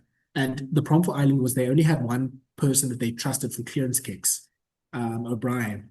And I think that's where between Dolph and Nadine Roos, they need to help out Libby Janssen van Rensburg. So if we are pinned in our half, if we're setting up to make an exit, it needs to be like three options so that New Zealand's not just rushing one person. And New And also, Zealand employs rush and tell her, defense. and tell her also that you never mind that. Like when we do kick it, like we've got to be a lot smarter than we were against the French. Because listen, as as good as the French are in turning the ball and bringing the ball back, the Black Ferns Mm, are not the team you want to have any sort of sloppy kicks against you. I mean, you're still dealing with, Portia Woodman, Wycliffe. I mean, the goat, and but Braxton, Sorensen, Saracen would be 18. like was got two hat tricks already. I mean, she's still quality. As I was looking at, I kept saying her name wrong the whole day at work today. But her name is quality. But like that backline is still they'll rip you to absolute straight. But Stacey Walker is, I mean, she was also very good. So that's the thing. John, like I agree with you because I think you look at the Black Ferns, you look at England, you look at us. I think those three sides. I mean, we were all dangerous in terms of turnover ball and kicking to like Nadine Roos and Dolph.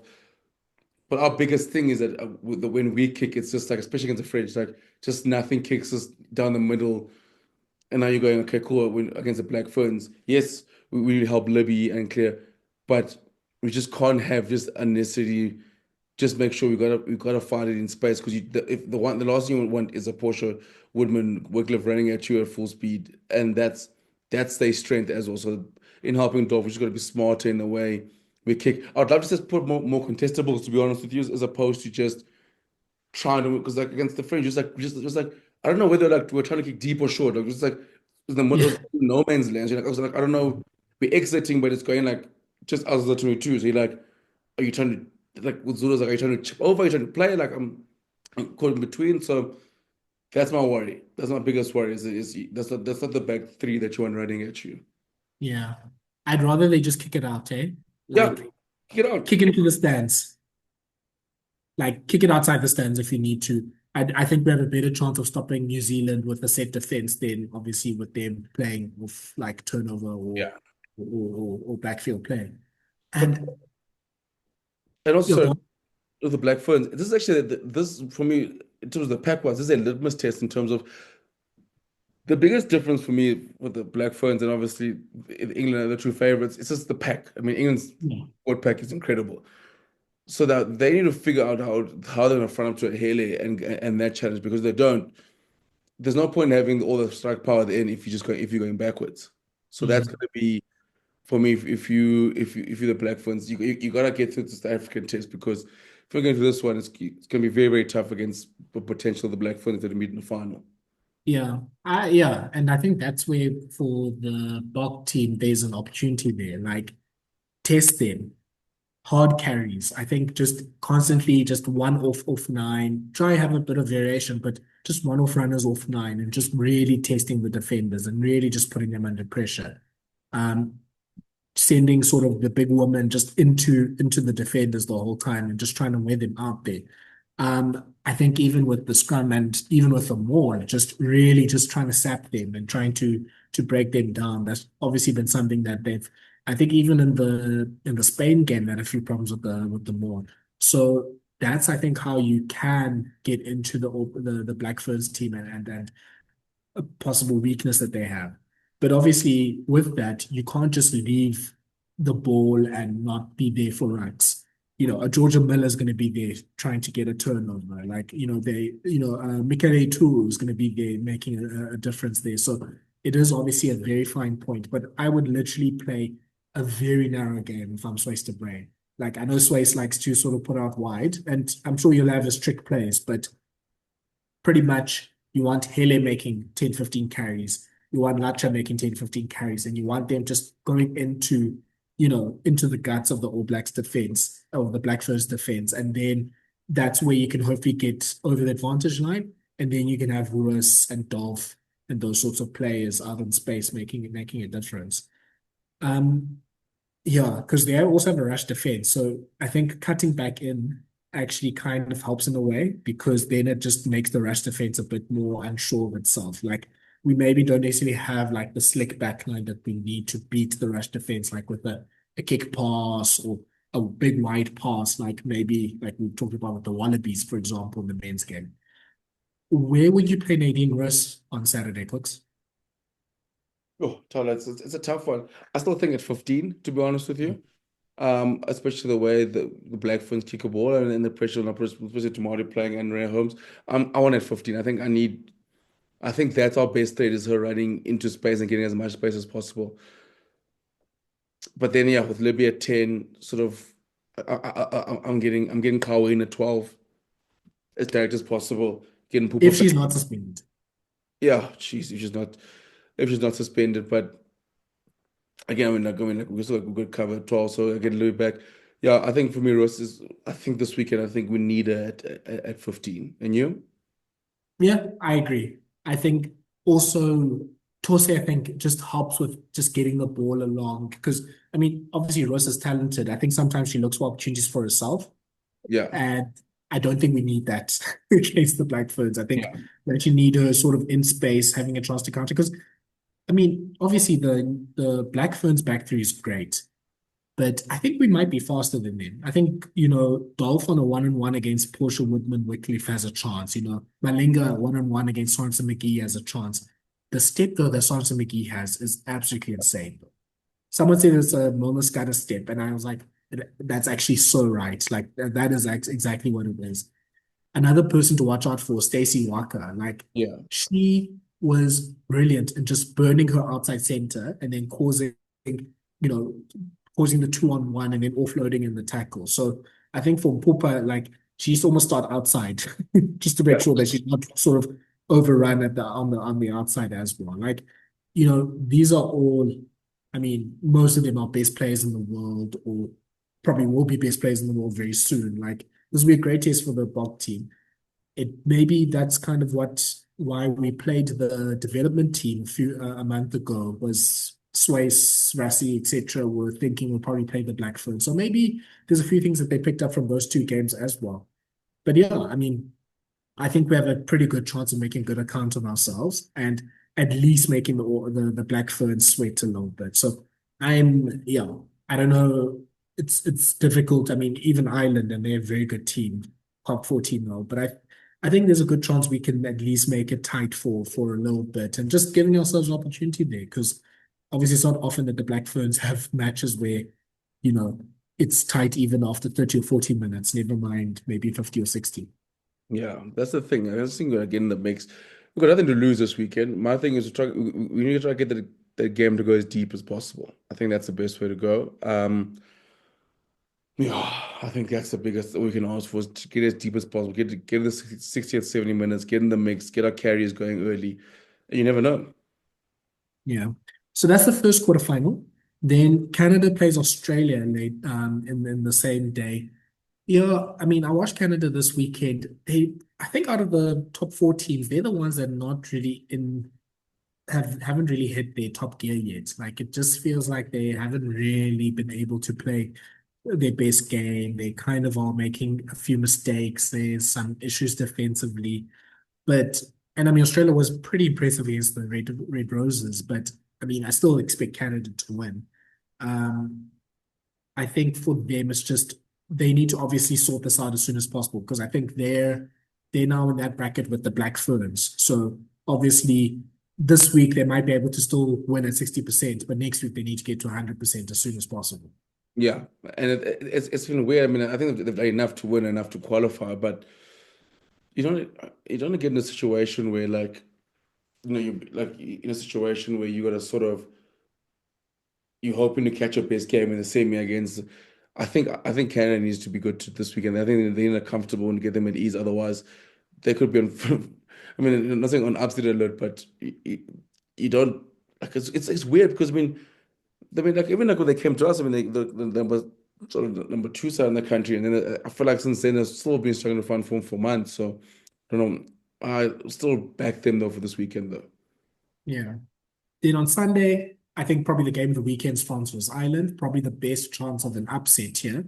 Yeah, obviously the bad news though for Ireland is France looked impressive on Sunday. I think they probably hit their top four after they had some issues before, typical French World Cup issues of players not liking the coach and whatever the case was.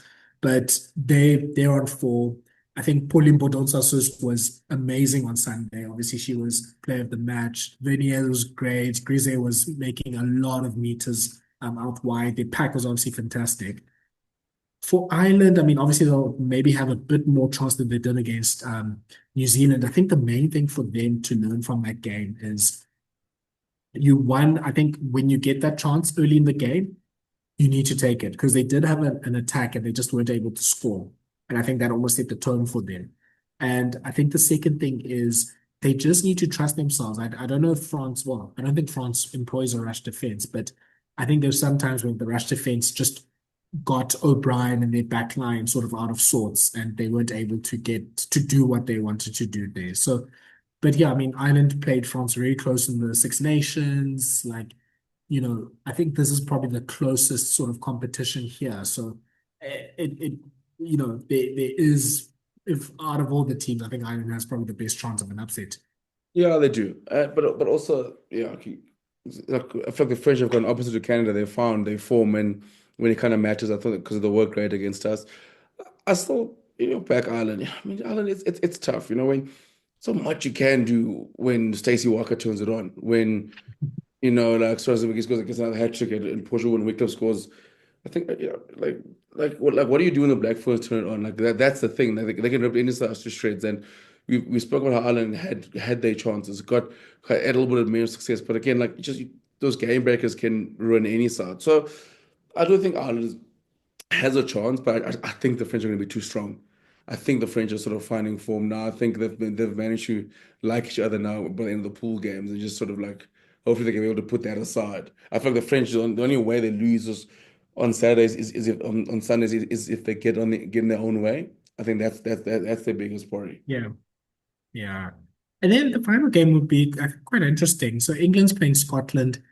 I think Scotland's probably been the most impressive of the second place teams. Like their attack has been really good. Like typical, like same as Scotland men, 6 to 15, fantastic, world class, really good. 1 to 5, a bit dodgy.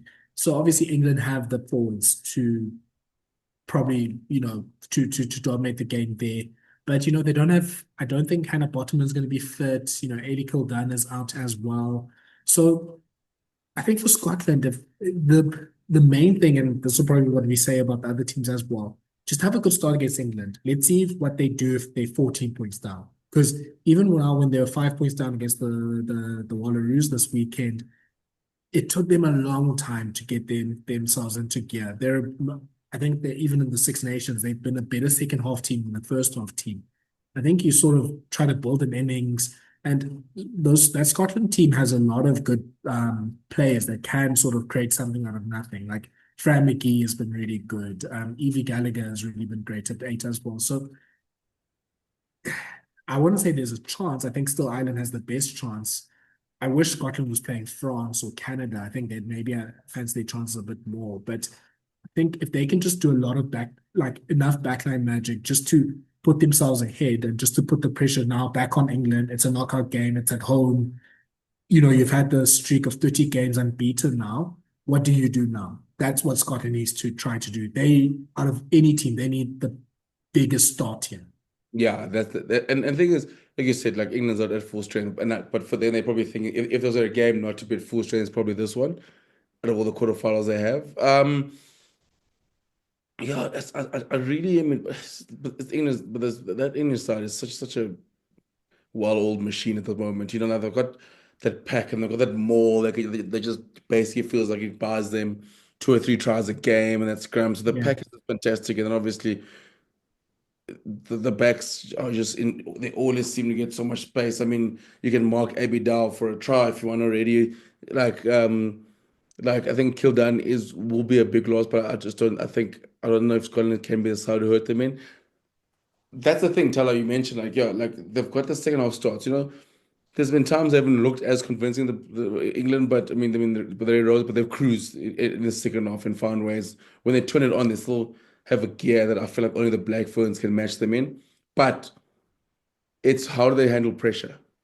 That's going to be the biggest thing now. We get to the knockout stages. There's expectation. There's the crowds behind them, and I really hope Scotland just does give them a proper matchup. But that's what I want to see. And I think, like, for example, like if I'm not mistaken, if the Black Ferns win and France win, they'll play each other.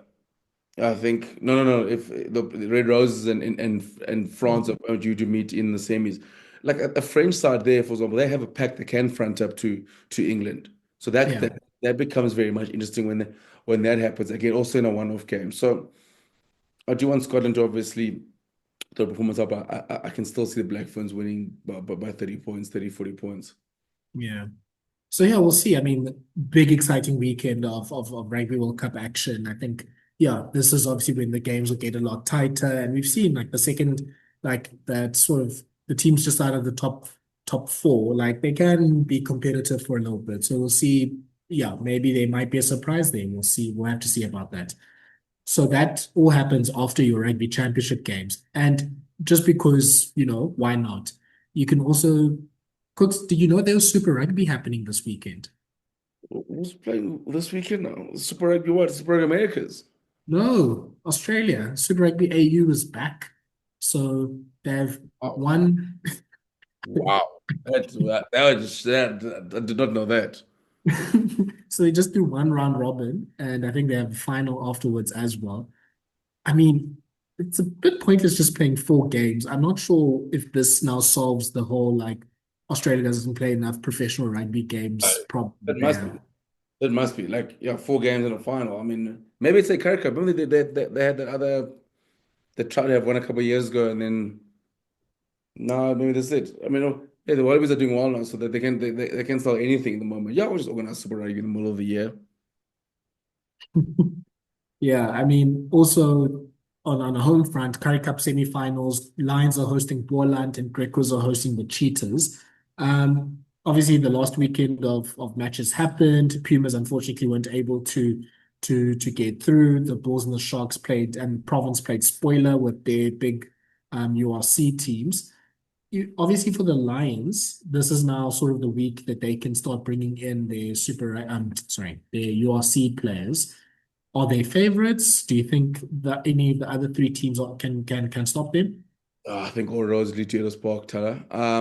Especially this weekend. I think it's gonna be a tough ask for Boland having to come up here. I think obviously an ideal for Boland would be nice if that semi was in Wellington. But I think yeah, I got the Lions. Ooh, I got the Lions to win it this weekend, and I think I got the Creek was to be the Cheetahs. So now the question is now next week for the Lions players because I think obviously URC starts on the 28th. Are the top players going to be available a week before? So I mean, I'm sure they will. Then you sort of go in the momentum of the Currie Cup, but yeah, I see a Lions Creek was sort of a final. Yeah. I mean, look, the Cheetahs, I think, will also fancy their chances because, Yeah. they've this year have a pretty strong team as well. Roger Staines leading that team. And ironically for the Lions, they have to, after their Currie Cup, if they make the final, let's say they win, they celebrate Sunday morning, they're flying to Cardiff. So it So could be very interesting to what's see the what rate? they do. They might do the flight on the Tuesday or the Wednesday. I think some sides tend to fly. Like, it depends. I mean, I know some sides have like I know in Cape Town, Durban, and some of them will leave, but later in the week, like leave like on a Yeah. Wednesday. I mean, it's 12 hours. Yeah. Yeah, I think yeah, they might as well, especially if they are playing in the finals. So yeah, hopefully a quick parade. I mean, look, the Lions need to win this Currie Cup because Yeah. they owe themselves that from last year and what happened in those last few minutes. Also, but And they could just Korea's been one wild. more The thing. Lions were fifth at a stage and somehow found themselves at the top of the table. Pumas Yeah, thing as well. I mean, Cheetahs were out the Currie Cup and were down 31-5 and somehow found themselves getting two losing bonus points. yeah. I mean, yeah, I haven't really been following the Currie Cup to be honest, but like I think it just shows like it's so equalized when you don't have the URC players. Like Yeah, pretty much all of those teams can beat each other. same. As long as you have some experienced players. And I think what the Bulls and the Sharks and the province have been doing is obviously been playing like 19, 20-year-olds. And you can see the difference between a 19-year-old and a grizzled 30-year-old that's been playing professional rugby for years now. 100%. Finally, Cooks, I don't know. I mean, as we said last week, top 14 has started. Did you see Thomas Ramos's crazy assist? No, I haven't. I'm told you I'm striking against top 14. Top 14 is starting way too early.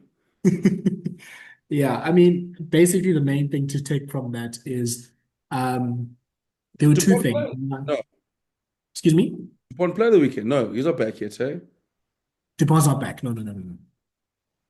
But with Ramos, one play was Ntamak was doing a switch with him, and it looks like the ball's dropping, and Ramos just volleys the ball into a cross kick into the wing, and then they attack from there. And they said afterwards that this is something that they practice. Because I was like, okay, this is a very weird pass from Ntamak because it was never going to make Ramos, but apparently this is something that they practice. So I mean, they're crazy enough to be doing that. To be And then the to other be fair, play was either they practice it or like that sums up Thomas Ramos as well. yeah, I can believe both stories, to be honest with you.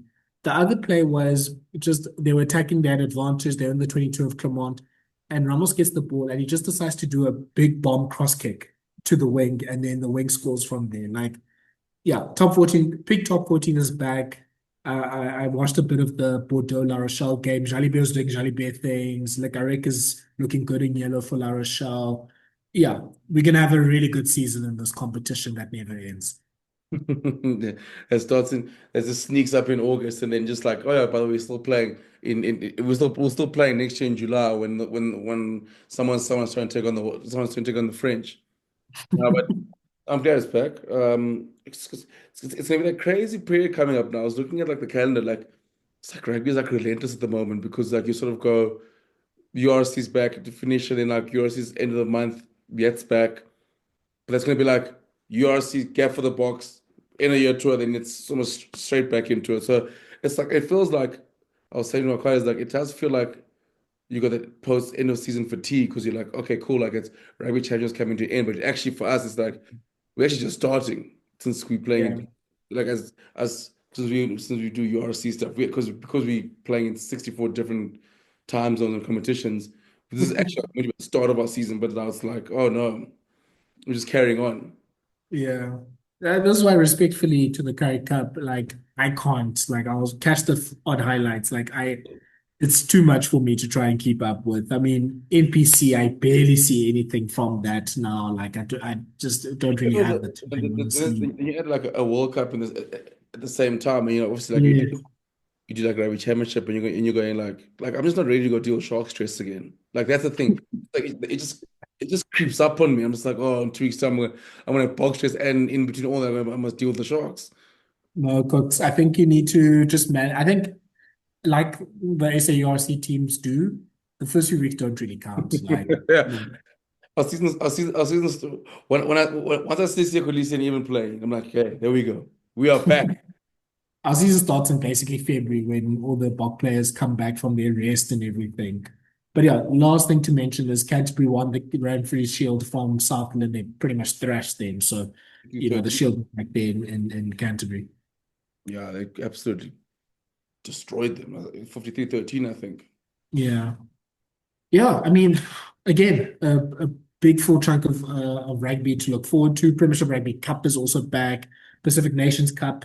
Big congratulations to Canada and Uruguay that have qualified for the Rugby World Cup. Big turnaround for Canada because they were nowhere for the last like 4 or so years, and now they've qualified for the World Cup. Samoa and USA, basically, their game this weekend decides which one of them qualifies. So that's a big game it's Sunday, I think, Sunday evening. So that's Once something to more. watch on. But again, like this is the weirdest thing. So you're telling me, oh, okay, so you're telling me the side that's hosting the World Cup in 2031 needs to beat Samoa to qualify for this World Cup, right? But I mean, but we can't host the Rugby World Cup, but it's fine. But the states can't qualify for one, but they'll host 2031, and then, but we can't host one. That's basically what you're telling me. We're gonna watch a Pacific Nations Cup, so to see the USA qualify for the World Cup, and then they're gonna host. And the reward is they'll host the next one. And the funny thing is, the USA actually have so many chances after this. So if they don't qualify here, they have a playoff against Chile. Chile were the team that was beaten by Uruguay. So then they do a playoff. If they lose that, then they're in that like repechage tournament with Namibia and I think Belgium and I think Korea. So that's then their last chance. So they still have like two more chances after this. Or they can, they must just, they must risk it, let Samoa get back in. Also, there's the last thing before we, Fiji beating Wales in the Rugby World Cup is truly now rugby. Yes. Guys, Fiji is now a better rugby nation than Wales. Yeah, Full stop. Men, Fiji women, has to beat whatever. Wales in the Rugby World Cup. Men's or women's, like it has to happen. They just beat them in World Cups now. It's a thing. They played every World Cup. Men's and women's now, it's like now Fiji women's are like taking their shot as well as if Wales isn't going through enough. They just had to get another World Cup win. Yeah, no, big congratulations to Fiji. I think I saw someone doing like a vibes ranking of the teams and Fiji ended up at number one. I think that's pretty fine. Like they obviously celebrated the win. They got the win that they wanted to get. They were competitive against Scotland as well. So yeah, I mean between them and like Brazil and Japan, I think they definitely win the Vibes World Cup. So congratulations to them for that big win against Wales. Wales obviously at the other side of that vibes table right at the bottom. I don't even know what good things to say about Welsh rugby right now. Jack Morgan is at least They Welsh. might be going down to four. Was it three provinces to one? Look, at this stage, I don't even know if there's going to be a team in the URC. Like yeah, things are just running out for them at the moment. And Like, the men's side won a rugby game, so I mean that's the only positive thing. And they found a head coach, Steve Tandy. But yeah, that's kind of it. yeah, so that's going to be terrible for them. But let's end it off there. Thank you so much for listening to this Rugby Bits podcast. Yeah, please follow us on our social media channels to see any updates from what's happening in the rugby world. There's a lot of rugby happening this week. There's World Cup quarterfinals. There's Rugby Championship. There's Currie Cup semifinals. There's most competitions are starting to open up in the Northern Hemisphere as well. So there's so much to keep up with. Watch this podcast on YouTube, listen to the podcast on Spotify as well, share it, give it a 5-star rating as well, give it a like on YouTube, but just make sure this podcast is shared with everyone. And yeah, we'll hopefully be doing maybe a preview pod later in the week. If not, we'll definitely see you next week to wrap everything up. So bye bye. Yes, guys.